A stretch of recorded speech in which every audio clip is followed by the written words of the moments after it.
الرحيم برنامج كوسابسن حرنمدي دلك Soomaaliya xusbigii u halgamay oo geesiyaashaha ururkii dhalinyarada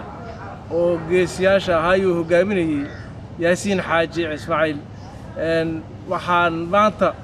rabnaa inaan xusuusino shacabka Soomaaliyeed xorriyadda inaan bilaash lagu helin oo aysan ciyaar ku imaan ragdigiisa u shubay wadanimo iyo Soomaalinimo dalkan oo lahayn dhaqaale oo aan lahayn dad ilbaxa iyo dad wax bartay ayay ka dhiidiyeen gumaysigii Afrika u yimid markaasay waxay ka xanuunsadeen dalka Soomaaliya oo dhan inay 13 wiil inay ka xoreeyaan waana ku guuleysteen insha Allah taala barnaamijkaas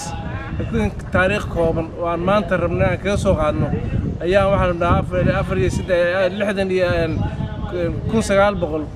1943 markii laga soo bilaabay oo aasaasayashii xorriyadda Soomaaliya inay ku guuleysteen magaca maanta aan harsanayna iyo calanka oo dhan inay ku guuleysteen ka bacdina ka gees caalamka oo dhan laga aqoonsaday inay yihiin wadan kamid ah adduunyada waxayna ahaayeen geesiyaal ku caan baxay wadanimo iyo daacadnimo iyo Soomaalinimo ku caan baxay ay ahaayeen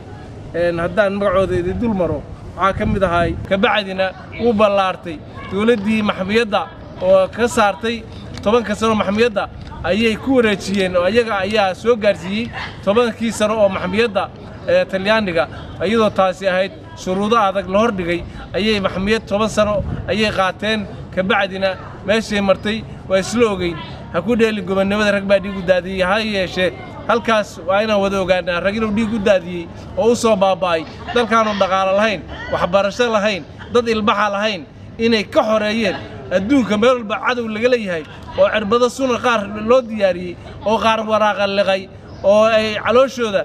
beerkooda iyo calooshooda dhakhtar sanadooda u gali jireen ayay waxaad ogaanaysaan maanta meeshay joogto aan ku ciyaarayno iyadoo barwaaqo ah waa waxbarasho aan leenahay Soomaaliyay hal la ogaado inay 13 wiil inay ku guuleysteen